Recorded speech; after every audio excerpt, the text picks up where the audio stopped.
there, Omaha. Welcome to another episode of Restaurant Hoppen. I'm your host, Dan Hoppen, and anyone who knows me or follows me on social media knows that I am an absolute fanatic for Cuban sandwiches. I will drive anywhere to get one. The combination of roasted pork, ham, pickles, Swiss cheese, and pressed Cuban bread, in my opinion, is sandwich perfection.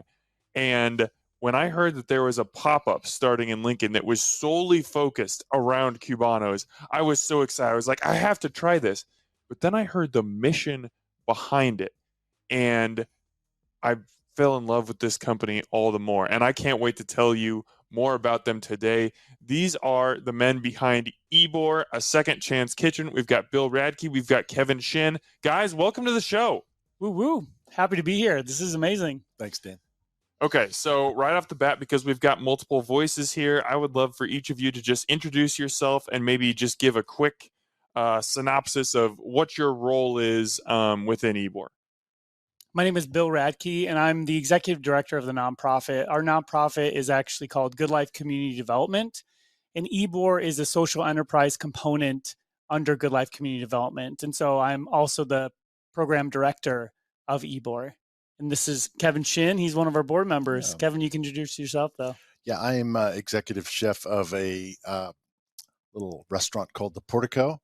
I believe it is Nebraska's only micro restaurant, first and only, because I serve one table a night. But I am on the board with Ybor as a restaurant consultant, so I give Bill my experience and expertise on building a Cuban sandwich. So first, real quick shout out to the Portico. We dined there last summer. It was like I don't use the word magical lightly. Like, it was an incredible experience, unlike any meal I've ever had. Super, super cool. Look it up. Book your dinner because it's fantastic. All right, couple housekeeping things with Ybor. Ybor is a pop-up that started in Lincoln, first served in March of 2023. I highly encourage anyone listening to this to follow Ybor on Facebook and Instagram so they know what pop-ups are happening next, where you guys are going to be. That's YBOR. So follow them on Instagram and Facebook. And if you're wondering about the name, it's a nod to Ybor City, which is where the Cuban sandwich was supposedly created. That's the birthplace. That's right. Miami tends to claim it, but they're wrong. It's okay. Sorry, Miami. But it's true. So there is a little bit of a debate. You know, Miami says that they created it. Tampa says that they did. So there's a little bit of friendly rivalry there. But without a doubt, Cuban bread was invented in Ybor City in Tampa. And it was actually invented by a half Sicilian, half Cuban baker in the city. There you go. And that, for me, is always the beauty of this sandwich is it's actually an immigrant sandwich. It's this collection of all these cultural ingredients that came together. These immigrants who came to Tampa in the early 1900s to work in the cigar factories, combining cultural ingredients to make this sandwich. So you have Cuban bread, Cuban pork, Spanish, they brought the ham component, German, Swiss, mustard, pickles, and then in Tampa, they put salami on the Cuban sandwich, which even someday having a brick and mortar restaurant, I want to do almost kind of like, you know, In-N-Out has the animal style. It's like their secret menu. I want to do a Tampa style. Ooh. So you can order it Tampa style. You'll get salami and mustard on it. And I think that'd be a lot of fun. And a nod to Tampa, a nod to that style of the sandwich as well. So, but that component is, I don't know if I said Italian. And so you have these different cultures that came together that created this product, this beautiful sandwich that we have today. And that way, it's like the perfect American sandwich. It's just a big melting pot of other cultures and cuisines coming together to make one beautiful thing. And, you know, with the Cuban component of it, it really is because the highlight of the sandwich is mojo pork, which is Cuban. And mojo is it's actually made from sour oranges. We can't really get sour oranges here in Nebraska. I hope someday when we're brick and mortar and we're churning through a lot of product that we can get sour oranges up here. But traditionally it's sour oranges. We use a mix of orange juice and lime juice to kind of substitute that. Sour oranges, a lot of garlic, oregano, cumin, and it's these spices, these ingredients that marinate the pork before it's roasted. And what we do is we put more of that mojo sauce on the sandwich because we want that to be the highlight of it, is celebrating that component of it as well. In Ybor City, even for me personally, it's so part of my own personal family as well. My son, we adopted him 10 years ago. And when we moved to Tampa, we lived in a neighborhood called Seminole Heights, right next to Ybor City. And when we moved there, my son's birth grandma told us that her grandparents met in Ybor City. Oh, wow. One was a Cuban immigrant, one was a Spanish immigrant. They met in the cigar factories, fell in love, got married. And so for me, this is part of my story. This is part of my son's story. And it's just such a beautiful thing that we get to step into in Lincoln, this sandwich. That's incredible. And I want to get a lot more into the sandwich and the food components behind the pop-up, but I think we need to talk about the heart behind the mission as well, and that you guys are not only creating great sandwiches for the community, but you are taking formerly incarcerated individuals and you're giving them training, you're giving them development, you're giving them coaching, and you're helping them reintegrate into society. What is it about that group of people that gives you such a heart for them and wanting to help them? At our heart, we believe everyone deserves a second chance. Even more than that, a third chance, a fourth chance, a fifth chance. And so often, especially people who have been incarcerated, society continues to define them as a felon. So when you get out of incarceration, you go for a job. What do you have to do? What were your background charges? You have to disclose it. When you go for housing, what were your background charges? You have to disclose it. And a lot of times it disqualifies you from jobs. It disqualifies you from housing. And so we continue to punish people who have been incarcerated instead of giving them the opportunity to become productive members of society again. And so the way you could kind of help someone who truly wants to turn their life around is to give them an opportunity. Because also, I mean, think about the way that our world works. Is a big part of getting jobs is it's having references. It's who do you know that can kind of vouch for you and say, this person is great at what they do. Because when you can give that to someone, their chances of success, their chances of a good job go up dramatically. And so being able to take someone who says, I'm really interested in a culinary career, bringing them into our kitchen, getting them experience in the kitchen, and then we get to hand that off to restaurants in Lincoln and say, this person right here is a rock star. You need to hire this person. We will vouch for them.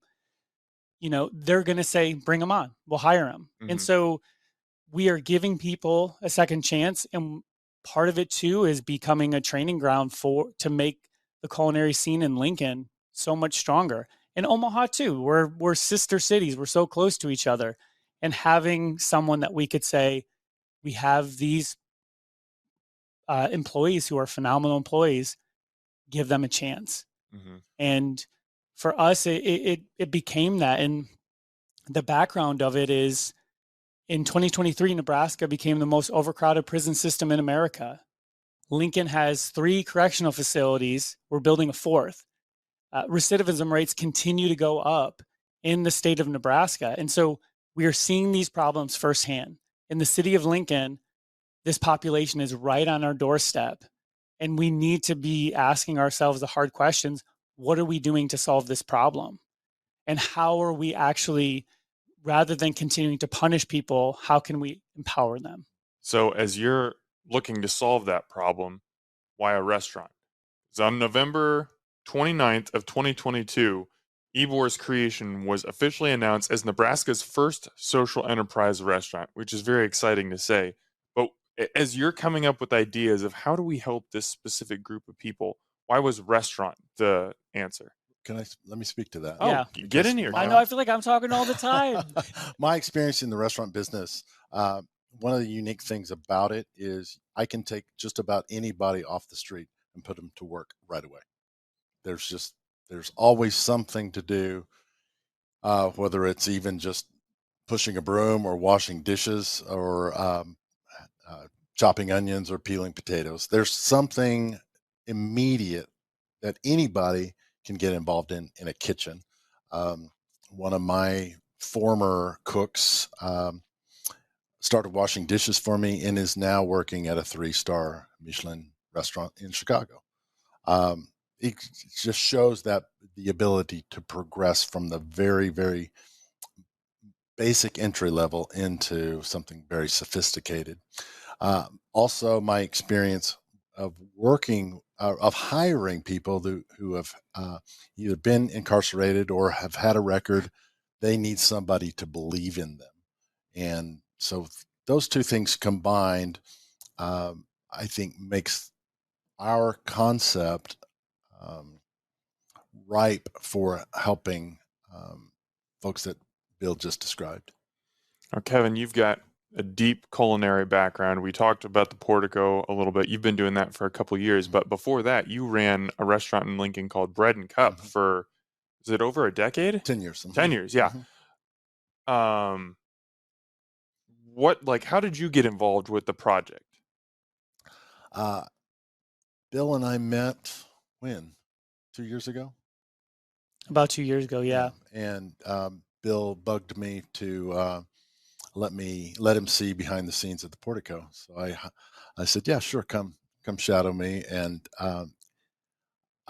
anybody who shadows me, they get to sample everything that we cook and serve that night. And so during I think it was the pasta course, I set a sample of it in front of Bill, and I remember distinctly, he's like, hands in his face, and like, this is so good. And then he was shaking his head. I said, what's up? I just thought I was going to sweep. I thought I was just going to clean up. I didn't expect all of this. I remember it was the blue cheese profiterole. That's right. With the balsamic reduction. Oh my goodness. Did you have that one? Yeah. I remember. So Bill and he invited me to conversation, and we talked about the original concept. He wanted to get my feedback on it. And so when I heard about the mission, because of my experience of hiring people that have been incarcerated and having success stories, a few failures, but also especially those who have succeeded, I was all in. Something that I love about Ybor is you guys are making every component of the sandwich that you can. You are baking the bread. You already mentioned you're roasting the pork. You're making the pickles. You're making the sauces. Like whatever you can do to that thing to have it come out of your own kitchen, you're doing. And I love that because A, you can taste it. When something's homemade, it just tastes better. It does. But B, I think it gives a level of ownership as well, because it's one thing to take bread out of a bag or to, take pork out of a container or whatever and, assemble a sandwich. But when you're actually creating those components, I feel like it creates more of a sense of ownership. Am I barking up the right tree there? One of the first questions I asked Bill when he showed me the menu was, will you be baking the bread? Well, I asked him, where are you going to get the bread? Said, yeah, I don't know. That's going to be a hard one to source. I was like, no, it's not going to be hard. You're going to bake it. We're going to bake this bread. And he kind of pushed back a little bit. I don't know. And I said, what a better skill to give someone than the skill of knowing how to bake bread, because it's an organic product that sometimes has a mind of its own. You sometimes have to employ some problem solving to bake good bread. So we went to work on crafting our own. I had never baked Cuban style bread before, and our first attempt was horrible. Horrible. Because I had made it a couple times and it came out all right. And then we were at Kevin's, and I was like, Kevin, this doesn't seem right. Yeah. I don't. Yeah. Well, am I doing something wrong? We tried to make too big of a batch at one time, and it just failed. And so we were rolling this out, thinking, no. But we kept at it, and then found the right ratio, the right method of rolling it out and resting it, and then a couple of different shots at how to bake it, how much space to put between the loaves, and then I think we feel like we've landed on a pretty good end product. Yeah. And that strategy is really twofold. One, it's really giving someone the authentic Cuban sandwich experience. What I was able to experience living in Tampa next to Ybor City, when I would go into Cuban sandwich shops, that's what I wanted to bring back to Lincoln. I wanted that authentic experience, because you can find a Cubano on some menus in Lincoln. It's pretty rare, but it's always because restaurants with bigger menus, they can't craft just this one sandwich. They have too much there that they need to do. And so they can't have that crafted perfect product. So how do we give people that? The other component of it was our goal is to help people get skills in the kitchen that can be transferable to when they move on to other areas of employment. If we're just pulling everything out of a bag, pulling pickles out of a jar, getting sauces from a container, we're actually not teaching them any skills outside of what you can get at a fast food restaurant.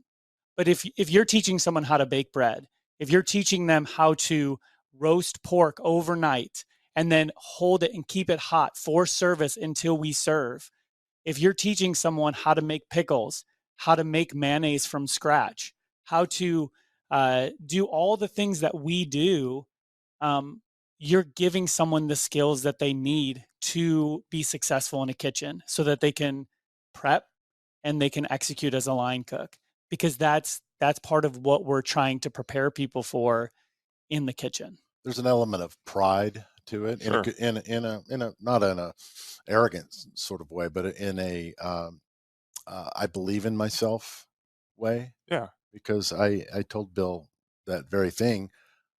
What's the employee going to feel better about, pulling a loaf out of a bag or showing you the 100 loaves that they baked that day? And the reward in that is, I think, that's a big part of the payoff for this project, and getting somebody to be proud of what they are able to accomplish, even though maybe they've been told their whole life they're a loser, or now they have a scarlet letter on them. But we're taking people in and believing in them and giving them a work environment that understands where they've been. And so we can, I feel like, combat some of the demons in the head of someone who is like, where do I start? How do I move forward?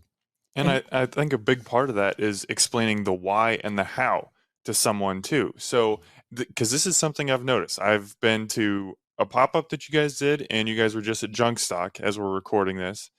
And I noticed both times, not only are people making the sandwiches, but it's being explained to them, oh, here's why we put lard on the outside. Here's how long we're going to press this sandwich for. When it gets to this consistency, that's what we want. Here's why we do that. We cut it on a diagonal. Why do we do that? Here's why.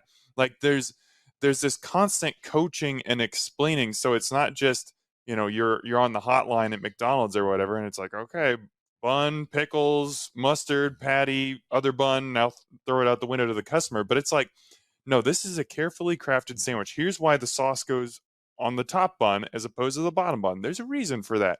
I think that that's so important, because people, they don't just feel like they're part of an assembly line, but it's like, oh, I'm actually understanding why we're doing it this way.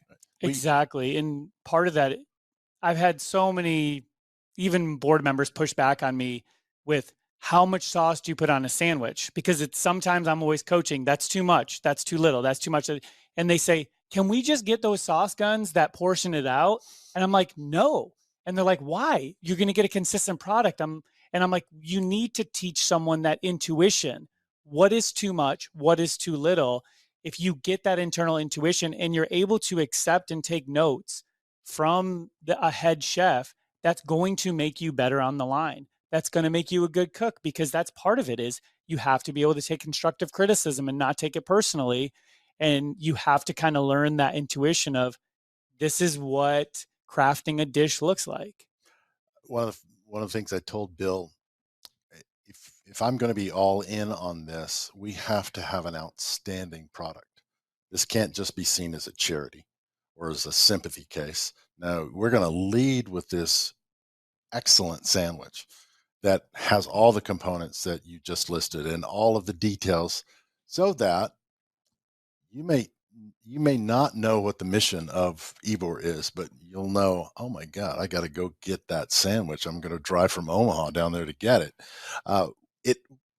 The product, we felt from the very beginning, had to be at its peak if we're going to ask people, one, to believe in it, and then two, to buy it. Mm-hmm. And you had asked the question earlier, why a restaurant?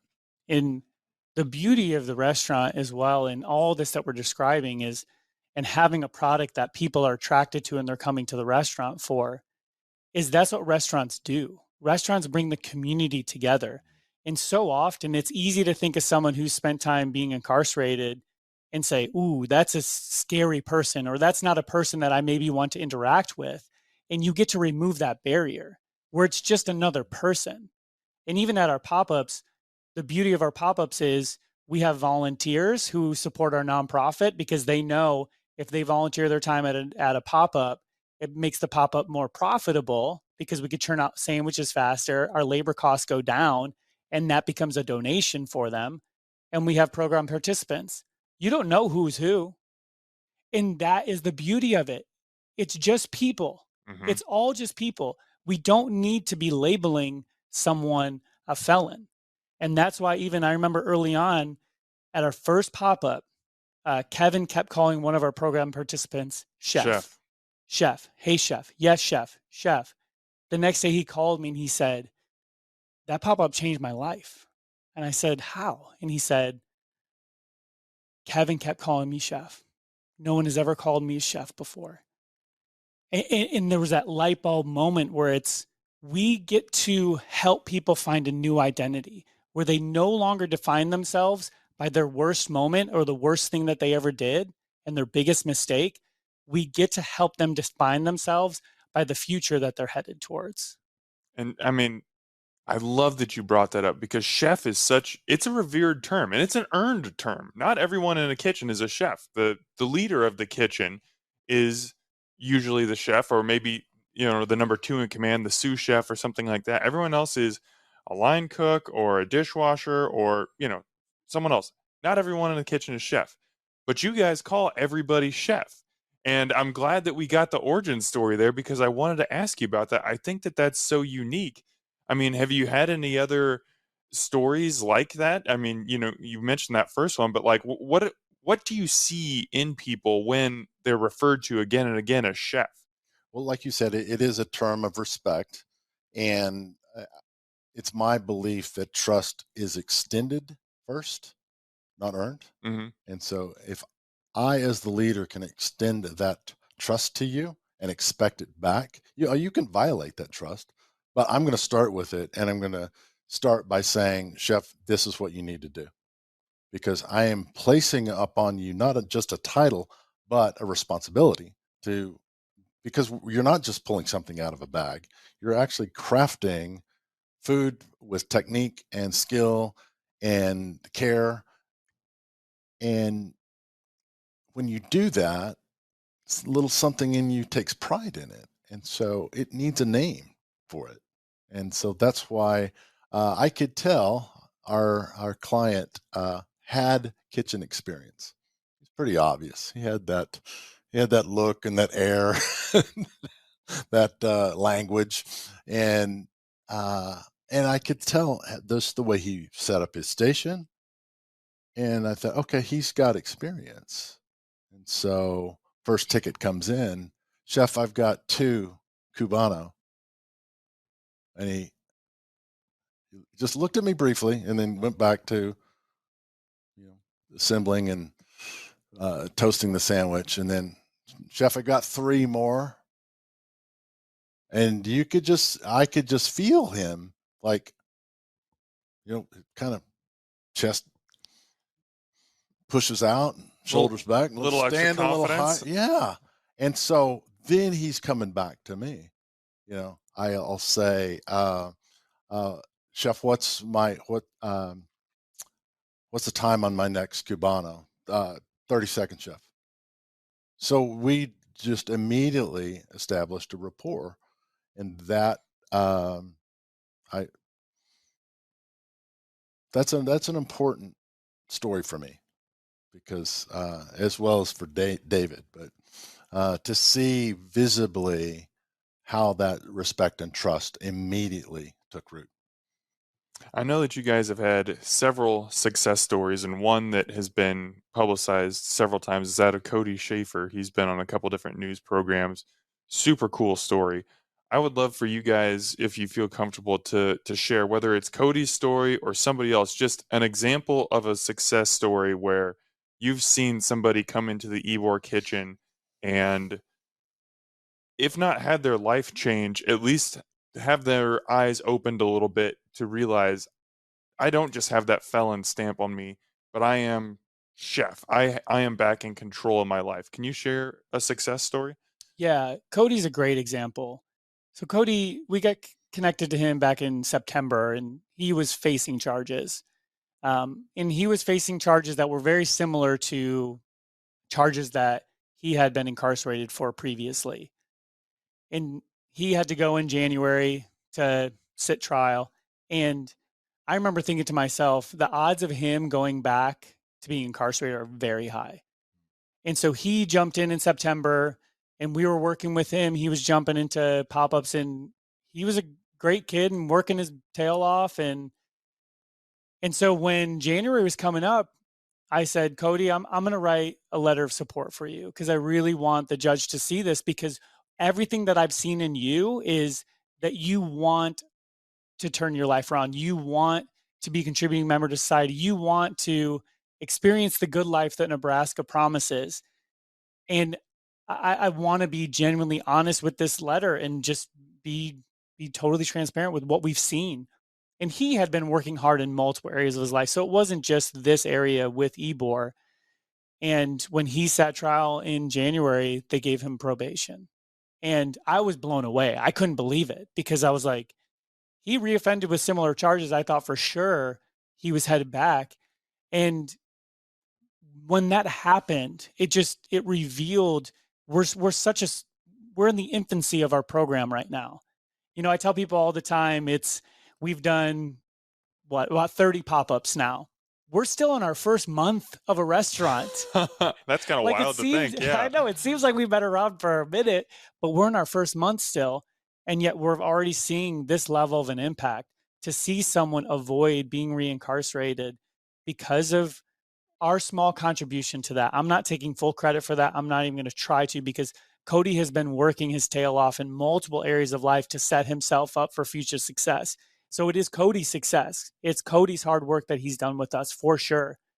And it's just been an honor to work with Cody and to see him progress and move forward, and to see him believe in himself more.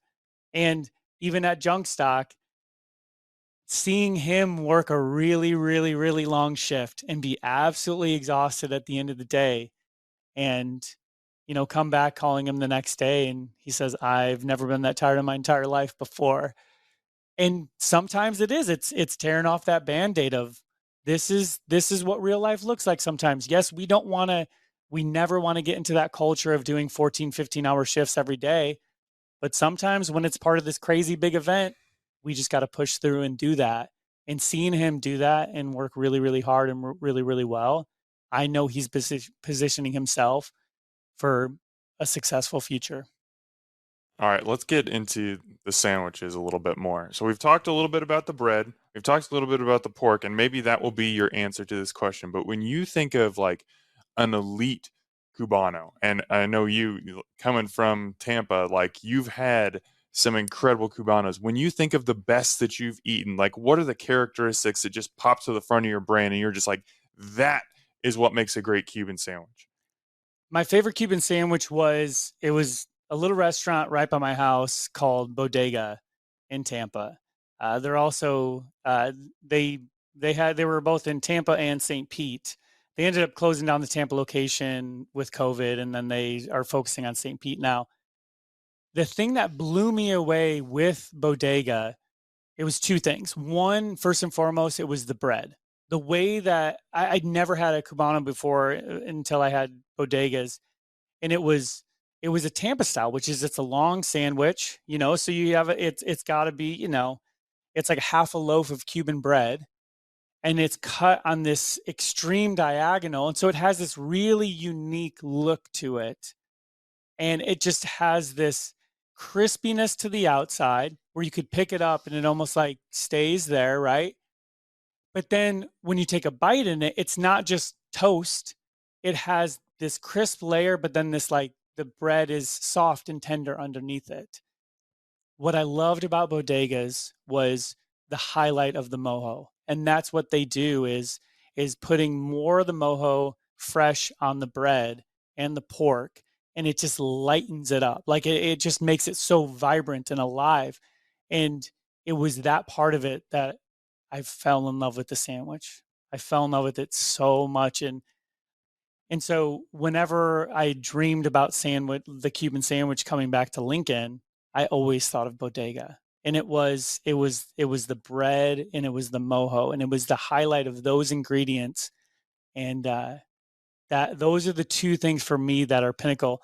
And it is the pork too, because for us, I want fresh pork to be served. Similar to like a barbecue place. When a barbecue place serves you barbecue, they're not making a big batch at the beginning of the week and putting it in a refrigerator and reheating it. What are they doing? They're cooking it all night. They're hot holding it. And when you order, they're pulling it out, they're shredding it, and they're giving it to you. And that's what we do. So we cook the shoulders over 12 hours overnight. We put it in hot holds, bring it to events, because these hot holds will keep it well above 160 degrees for a long time. And when we get on site, right before we serve, we take whole shoulders out, we shred them. Now we're serving, because I want pork to be the highlight. I want that to be the superstar. It's the bread, it's the pork, it's the ham, like having a really, really good high quality ham. I went through so many different hams that I was trying to find. We're going to make someday. We are definitely going to make someday. So my favorite Cuban sandwich, I have a new favorite.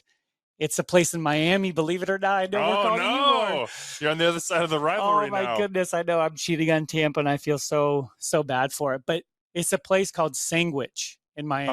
Sangwich. I've seen this. And they blew me away. Their bread, I don't know what they do with their bread, but it is magical. And they make their own ham as well. And in Miami, a Cuban sandwich is more of like a cold cut style meat. So it's cooking the pork to a slightly lower temperature and then slicing it deli style for the Cuban sandwich. So it's sliced pork and sliced ham. And it is just magical. But then what Sandwich does is they have a lechon sandwich, which is the hot shredded mojo pork with pickled onions and mojo sauce on it. And it just, that's a magical experience to me as well. That's my favorite sandwich right now. That's the one I always dream about. But if I was to look at our sandwich now, bodega to me in St. Pete in Tampa was the pinnacle. That was the height that was a of North Star. Yeah, and they were always voted the best Cuban sandwich in Tampa all the time, year after year after year when I lived there. The X factor in good Cuban bread is pork fat. So, that the right amount of pork fat makes it fluffier, makes it more tender, but also it's that fat that allows the crust to crisp up. And so at the last pop-up we did, I was sitting with some guests, and they had an extra Cuban sandwich, and said, would you want this? And I said, let me see it. And it was about 30 minutes old. So I opened it up, and it would still. And so I took it back into the kitchen. I said, quality control, guys. And they looked at me. We were so nervous. I was like, oh no, what did we do wrong? We screwed up. And so I just held it out, and it held perpendicular. And I thought, good job. This is a 30-minute old sandwich. And yeah, that thing should be sogging. It should be flopping. It is still, but that is that's due to the bread and due to the pork fat that's in the bread. And some people, they get weird when you say, oh, there's lard, there's pork fat in bread, because there's an initial like, oh, that's weird. That's a weird ingredient. which is funny because lard has been used forever in baking and pie crust and Oh, cookies. It's just another form of fat like Exactly. olive oil or butter. Yeah. Just think of it that way. Yeah. Because you have ciabatta and focaccia, which uses olive oil. Brioche is using butter. Eggs. And eggs. And then Cuban bread utilizes pork lard as the fat component.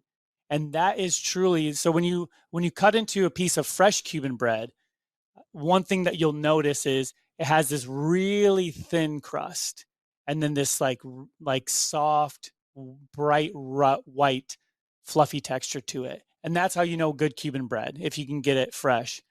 And so you cut into it and you see that, and that's how you know when I press this, it's going to get exactly what I want out of it. Now, like you guys, the Cuban sandwich is far and away my favorite sandwich. I've fallen head over heels for it. So last fall, I made it my mission. I was going to try like everyone that I could find in Omaha, and I was going to rank them. And I did that. And I had over 20 sandwiches, and it is amazing. Like, you generally start with the same components. There's some type of pork, some type of ham, some sauce, some cheese, and then pickles. But people do all kinds of crazy things with them. Some of them were super traditional. Some of them were just like, this is a pretty good sandwich. It ain't a Cuban. Like, don't take that off the menu. Like, just call it a good pulled pork sandwich. Yeah. Like, this is sacrilege. And you guys have a couple twists on yours too that are, you know, maybe not perfectly traditional, like having the mayo or having the extra mojo sauce. As you're constructing the Ybor Cubano sandwich, how did you build it from the ground up? Obviously, baking your own bread was a big piece of it. Doing your own pork was a big piece of it. What about the other components? How did you bring those together to form this pinnacle sandwich that you wanted? Yeah, and you're spot on. The one thing that a traditionalist would step in and try our sandwich and say, you're not 100% traditional because we put mayo on it. And there's plenty of people out there who will say that, and they'll say it's not a real Cuban sandwich because blah, blah, blah. If you want mustard, fantastic. I love mustard on a Cuban sandwich, and I will often put mustard on my Cuban sandwich. To me, it is highlighting the mojo. To me, it's the celebration of the pork. It's the celebration of the mojo, which is the essence of what the Cuban sandwich is. It's the mojo pork, and it's adding more of that component to it. And that's what Bodega did in Tampa. They're voted the best Cuban sandwich in Tampa year after year after year after year. And then if you're going to tell me that our sandwich isn't a true Cuban sandwich because we don't put mustard on it, that's fine. Okay, like, you can have your opinion, but yes, the traditional on paper one says mustard, and we don't put mustard on it. Because I want that to be the highlight of it. I want it to be the mojo is the superstar of it, because to me it's a better sandwich. You might disagree with me, and that's fine, but we put little packets of mustard. You want to put mustard on it? It's fabulous with mustard too. So put mustard on it. So do you guys find that mustard is, obviously it's more assertive than mayo. It's got a lot, more of a vibrant flavor. So that's why you don't have it on there, because not that it battles the pork, but it takes a little bit of the spotlight off the pork, whereas the mayo kind of accentuates it.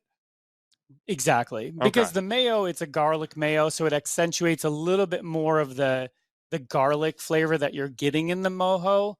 And it's just a really nice barrier that you're putting on the bread to make sure that you're not just getting all the pork juice making the bread soggy, because we are using such a fresh pork that tendency can happen is you get too much of the pork juice going into the bread, and then it can make it soggy.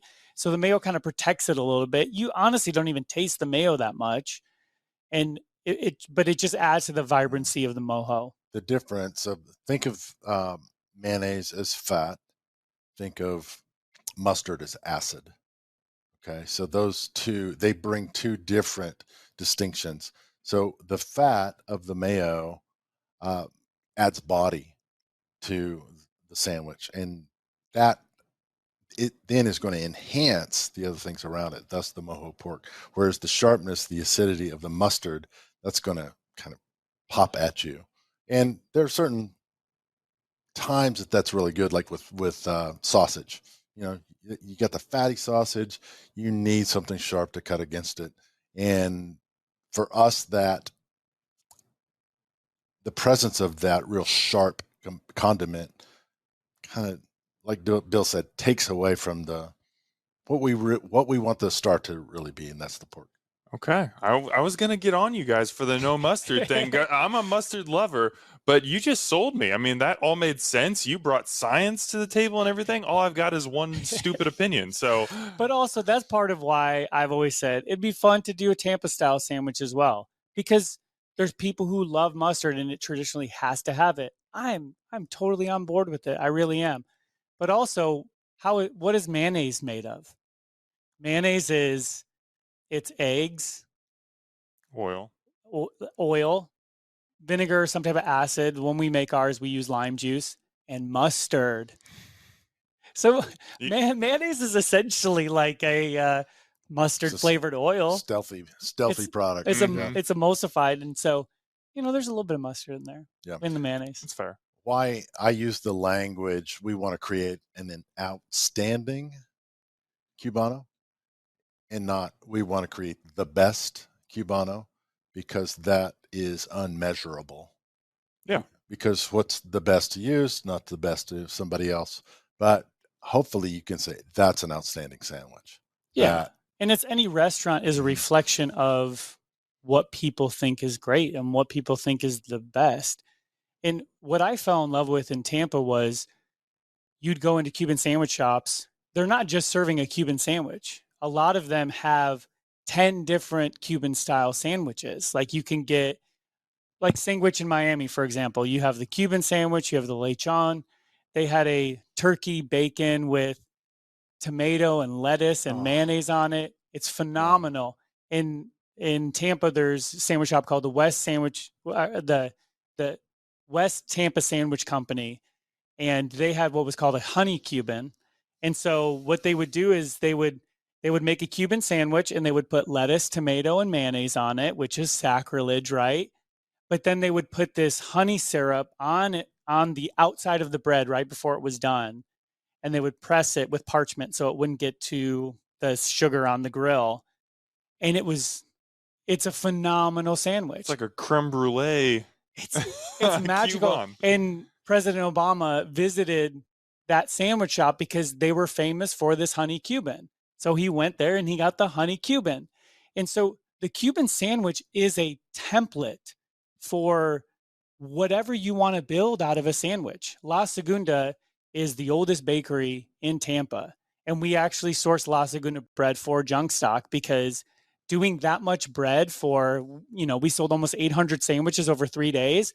Baking that much bread for that event was not possible for our current infrastructure. But I wanted us to have authentic Cuban bread. That's a non-negotiable. So we're getting bread from Ybor City, La Segunda. You go to La Segunda, they have their traditional Cuban, but then they get wild with it too. They have a meatball Cuban. Whoa. So it's a template for, a beautiful sandwich shop. They have a spicy Cuban there too. We do a spicy Cuban as well. It's like our own interpretation of it. But theirs is very different. They put jalapenos on it and stuff like that. And that's to me what I was always inspired by is I love the Cuban sandwich, and now it becomes a template for all these other ingredients. And we have I've created one that we haven't gone public with yet, but it's a Cuban black bean patty with plantain chips on Cuban bread pressed. Because a lot of people ask, will you ever have a vegan or vegetarian option? And Cuban black beans is such an integral part of the food and the food culture. And so having like a really good Cuban black bean patty with plantain strips on it, it's an amazing sandwich. And any meat eater would love this sandwich if you like black beans. And that to me of an overall restaurant has been something that has really inspired me, because it's what I saw in Tampa. And I think a sandwich shop like that can be a really, really popular option in Lincoln, because a lot of people love good sandwiches. A lot of people love Cuban sandwiches, and kind of branching out and having the ability to be creative with it. Because also having someone in our program, if they know, hey, we're doing specials, we're being inventive here. What if I created my own Cuban style sandwich? What if I got creative with it? And then what if someone at the end of the program always has this on their mind? They're inventing a sandwich. And then at the end of our program, we get to release, let's say you were one of our program participants. This is the Dan Hoppen sandwich. And this is what you've been working on. And that gets to be part of like the special for the week or the month. How powerful would that be for someone to have something on the menu with their name? You just described like my bucket list item to have the Dan Hoppen sandwich on a menu. Yeah, that would be incredible. And yeah, to have something like that to work towards, yeah, you would work that much harder. Bill, there are two things that I absolutely love about you. There have been 8 or 9 times during this podcast, whether you're talking about the sandwich or you're talking about the people, where you, without even thinking, you've touched your heart, and you're like, without saying it, you're showing me where all this is coming from and how much you care about it. And two, you keep segueing me like perfectly into the next question I want to talk about, because I wanted to ask you about your spicy Cubano and why you came up with it, and you just went into the whole template discussion. So let's segue right in there. You've got your spicy Cuban sandwich. First of all, well, I guess you just kind of answered why you created it, but how? So you've got the traditional Cuban. Now with this other one, you basically just get to start from the ground up and kind of make it whatever you want. How did you put that sandwich together? Let me add, I do reel Bill in from time to time from wanting to put too many things on the menu. Like, no, let's just try this one. Bill I'm always like, let's do a third sandwich. Let's do a fourth sandwich. Let's do a fifth. And Kevin's like, we need to slow down, Bill. We will get there someday. Yeah. I get a little bit excited. So. Enthusiasm is Bill's strong suit. And it's a good thing to have. It is a very good thing. So the spicy Cuban, it's an interesting story. So I would say it was probably about 6 years ago, because I love cookbooks. And I'm always going through cookbooks and I find recipes and I get inspired by it. I found this hot sauce recipe. It was called Taco-licious was the cookbook. And they had this hot sauce that they called the legendary orange sauce. And I was like, this looks interesting. And the ingredients in it, I was like, So I made it, and it was magical. Like it, because you roast onions, you roast tomatoes, and then you cook a little garlic and oil and kind of make this garlic oil. And then you rehydrate arbol chilies and guajillo chilies. And then you mix it all together and you blend it. And then you add apple cider vinegar. And then at the very end, you stream in oil to kind of emulsify it, almost similar to like a mayonnaise, but not enough to be like a full mayonnaise. And it just blew my mind. I was like, I've never had a salsa like this or a hot sauce. And so I would always put it on tacos, and I loved it on tacos. And I always loved it on tacos. Like I would do like carne asada with blackened pineapple and this hot sauce, and then onion and cilantro. It was my favorite taco. I would eat it all the time. When this idea came up, thinking about a Cuban sandwich focused restaurant, I was determined I have to create a Cuban sandwich with this hot sauce. I have to. And so I tried so many different ways to get this hot sauce on it. I tried putting elote on it and doing crazy things. And then it hit me, the blackened pineapple on those tacos were so good. And I had that, and it was like, it's good, but it's missing something. There's a component here. And I thought, I wonder if caramelized onions is the ticket. And I put caramelized onions on it, and it was like the stars aligned. It was like, there it is. And to me, I'm really proud of that sandwich, because the Cuban sandwich is a sandwich that we've really crafted. We've crafted every ingredient of it. Like, we make our pickles from scratch. We made our bread from scratch. We make our pork from scratch. Everything has been crafted. But it's still this traditional template that you kind of need to follow to call it a Cuban sandwich, where this spicy has been kind of like the thing that I feel really, really proud of. It's your baby. It's my baby for sure. And it's fun too, Well, because what I find having those 2 sandwiches on the menu at our pop-ups, so when we do brand new events like Junk Stock, our ratio is probably like 80% orders of Cubans to 20% spicy. And it always happens with new events. That's the ratio. And then over time, if we keep going back to the same place, so we go to Zipline a lot and we serve out of there at pop-ups, is the ratio tends to go towards 50-50. And then eventually, as people get to know us, because they're like, oh, I like their Cuban, I need to try the spicy now. And, we get a lot of compliments from the spicy as well. And so it's always hard for me because customers will come up and say, what should I get? Which one should I get? I'm new. Because I want to say the spicy because it's mine. But I know I usually tell people, try the Cuban first, because that will give you a good base of what we're creating. And then get the spicy after. I'll brag on Bill a little bit on what he just described.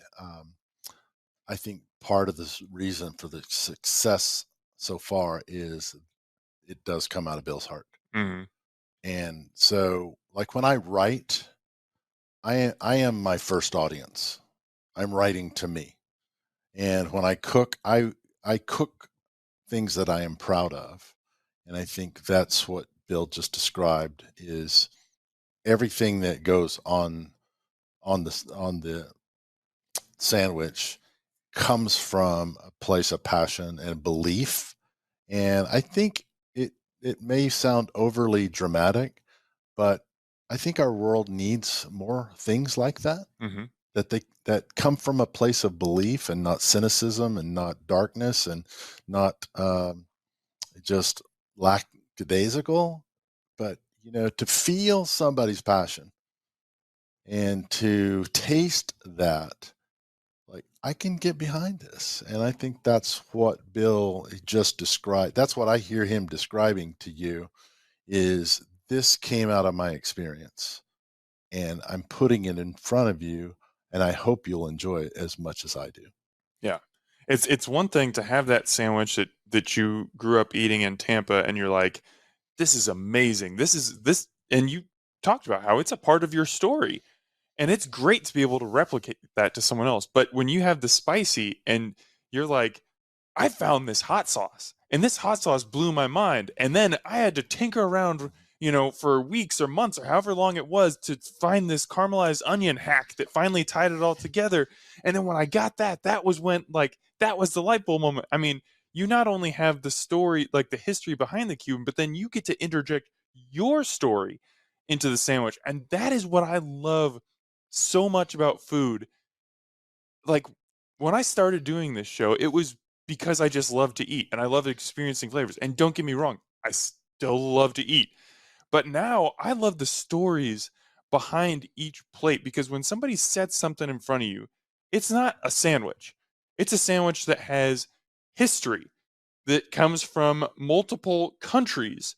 And then there is a chef or a cook who designed that form of the sandwich. Then there's a cook who actually put the sandwich together. And those people have different influences. I mean, there's like 50 different influences coming into this one bite of food that no one else might ever get to experience just like you do in that moment. It's amazing. Like nothing else can do that, just food. Absolutely. Yeah. And even so, like this hot sauce, making it in the kitchen, it becomes some of those ingredients that people love to make in the kitchen. And then they get to have pride in it. I remember early on, David, our client who was part of that chef story, he loves hot things. And so I said, David, I'm going to put you in charge of hot sauce. And he just owned it. And he would always even tell me, what if we did this? What if we did that?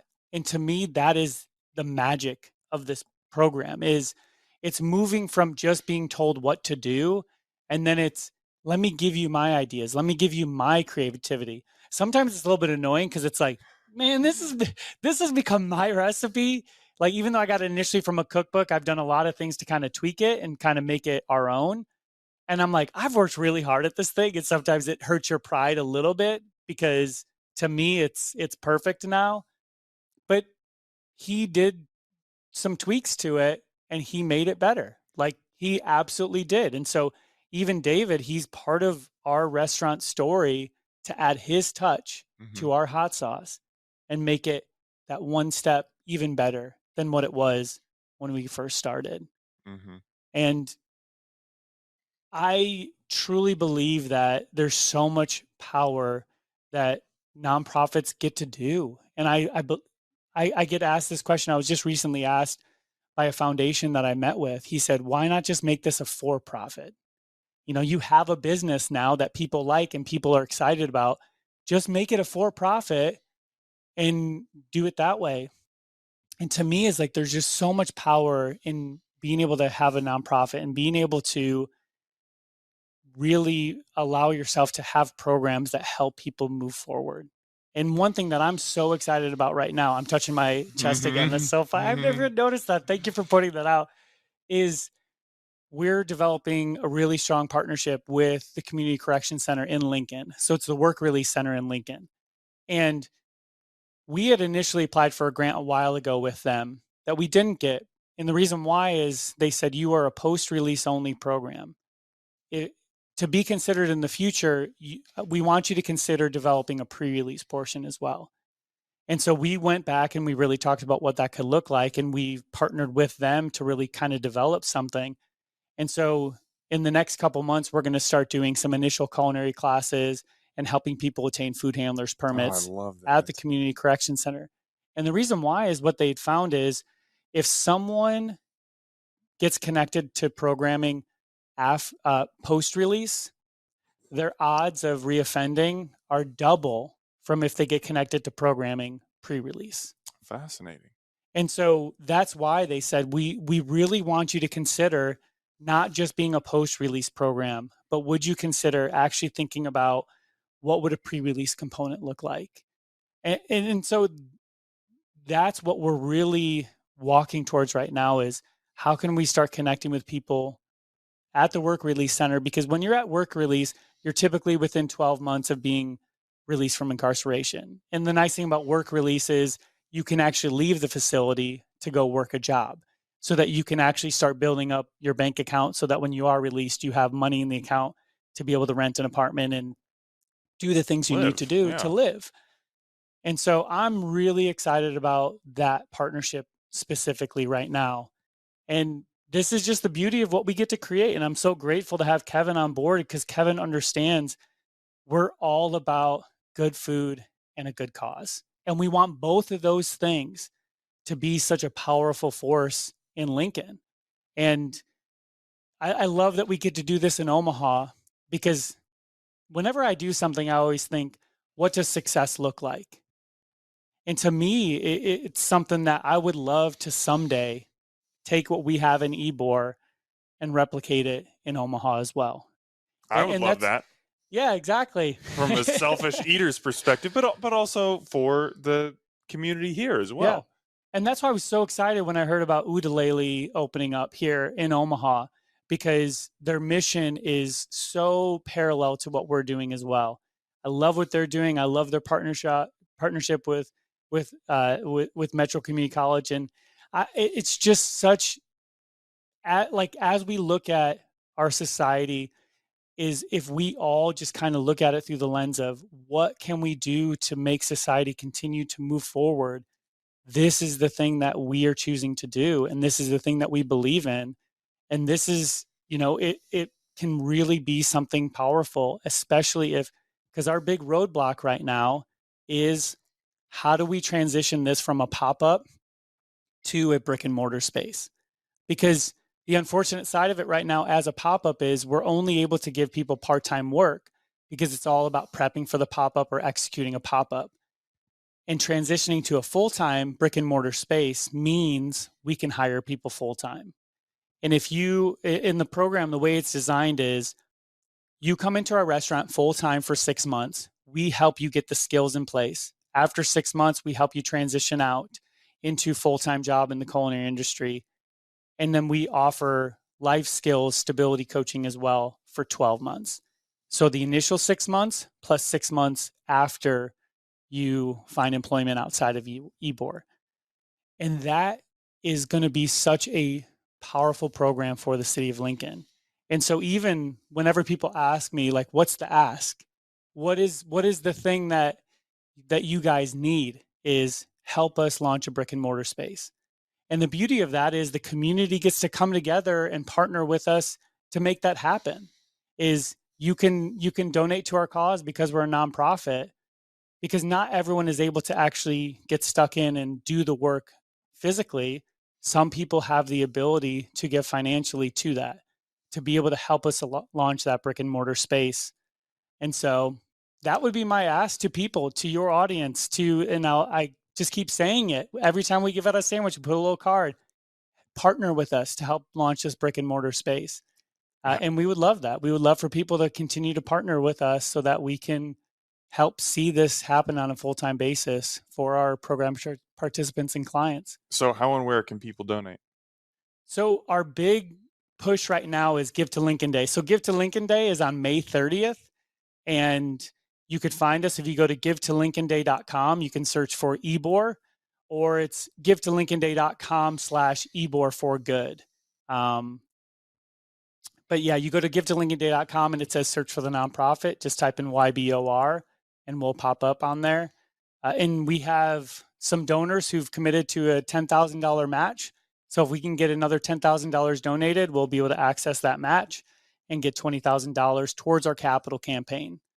And were you going to say something, Kevin? Yeah, a unique thing about contributing to a cause like this is, some nonprofits you give and you get a newsletter, or you get some kind of email or slideshow, or here's a story.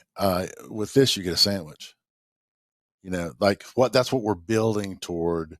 The giving campaign, help us get this brick and mortar going, and then you'll see, oh, that's what I helped start. That's what's unique about this kind of social good, is it has a real concrete, tangible outcome that you will then be able to say, hey, let's go get the Cuban sandwich that I helped bring to Lincoln. Yeah. Because then it can sustain itself that way. But I think that's a really unique element of giving to this this project is the outcome that's visible, not just seeing somebody get their life back together, but also, dang, that's a good sandwich. Yeah. Mm-hmm. And that's also the beauty of the restaurant model is you get sometimes with nonprofit world is you hear about what the nonprofit is doing through the newsletter, but you don't get to actually see the work. And there's a lot of nonprofit models where privacy needs to stay very much ingrained in the program, 100%. And that barrier of the community seeing the inside workings of it isn't accessible, and that's okay. The beauty of this model is you actually get to see the nonprofit work live in action.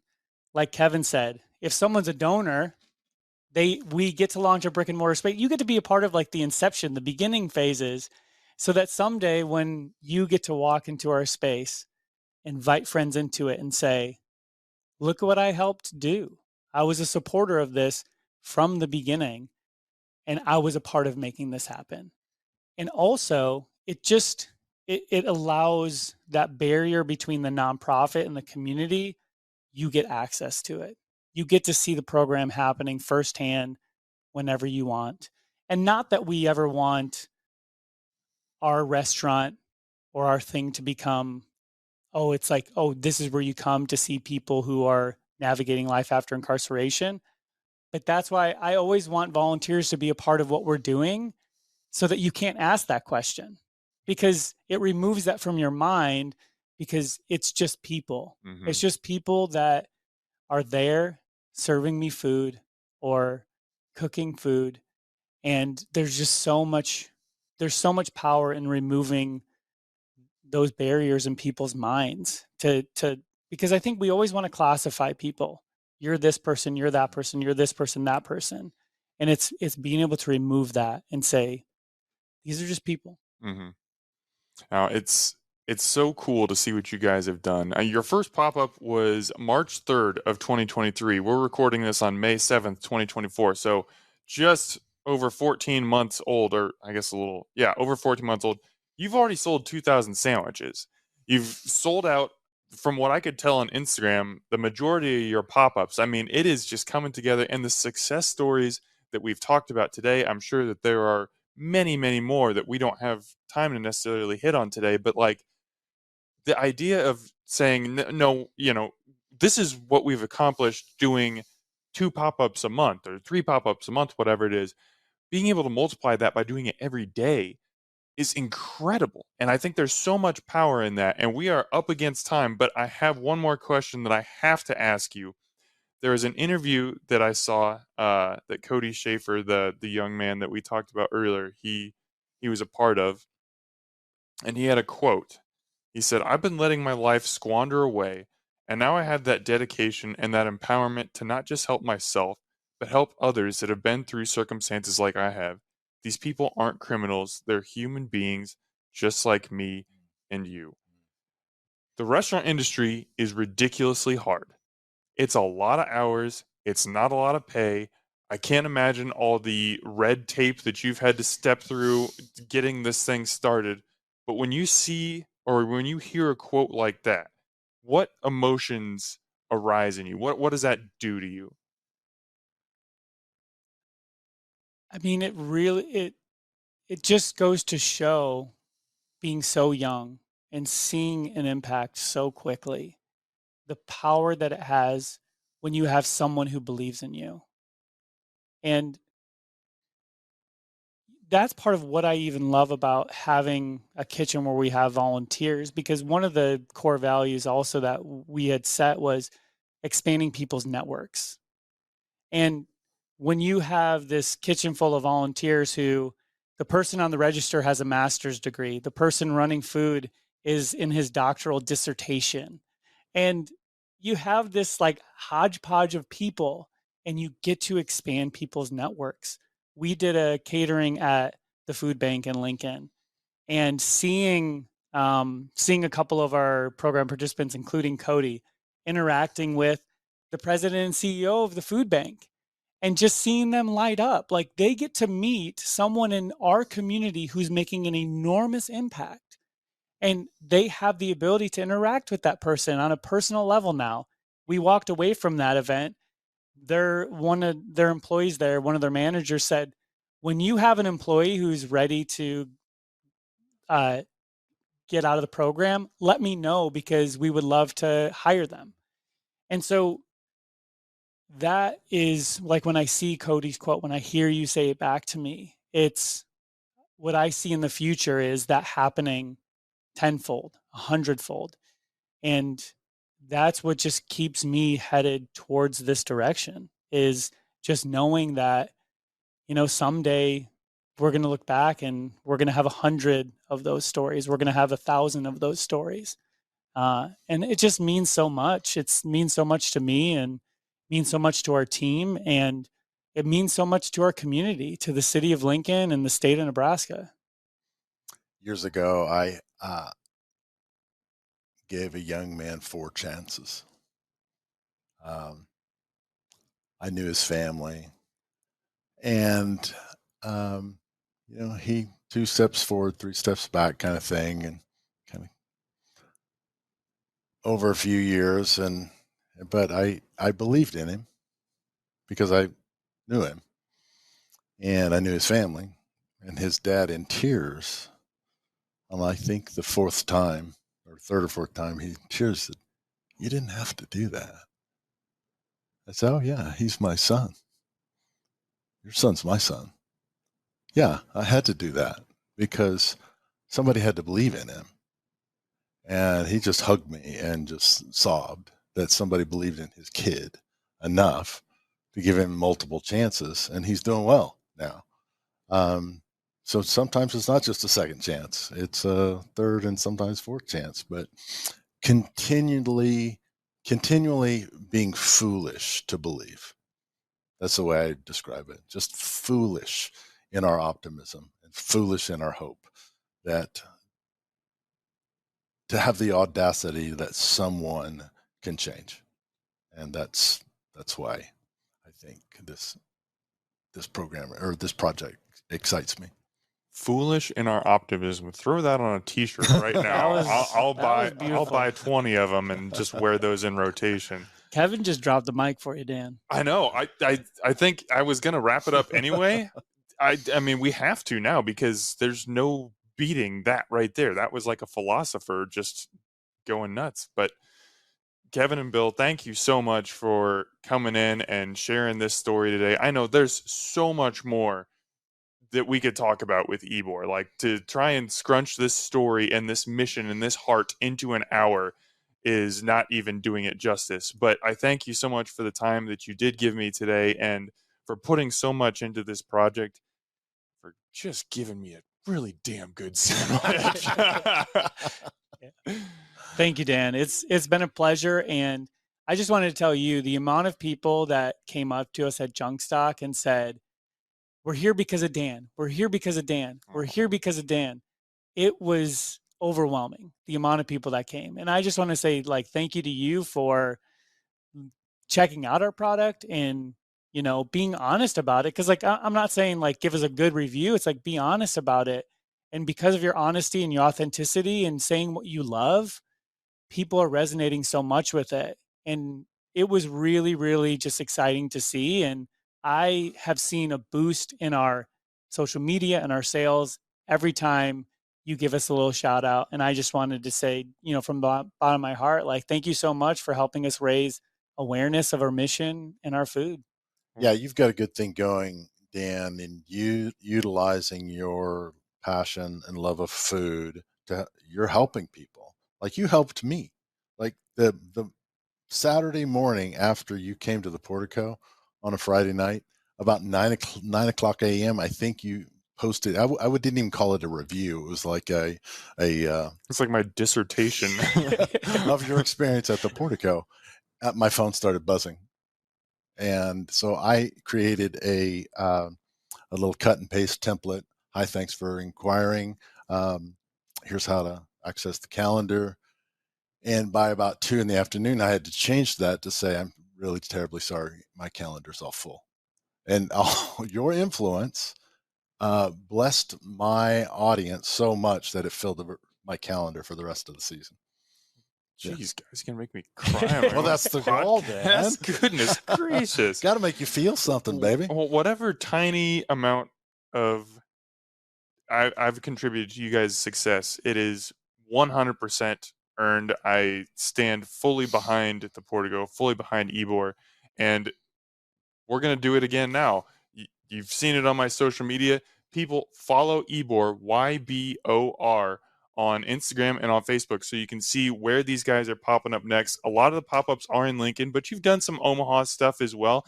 And I've driven to Lincoln solely for the purpose of getting this sandwich and then drove back and did nothing else. And it was 100% worth it. It doesn't matter if you are a Cuban sandwich fanatic or if you've never had a Cuban sandwich before and you're just like, I kind of like sandwiches. Maybe that's good.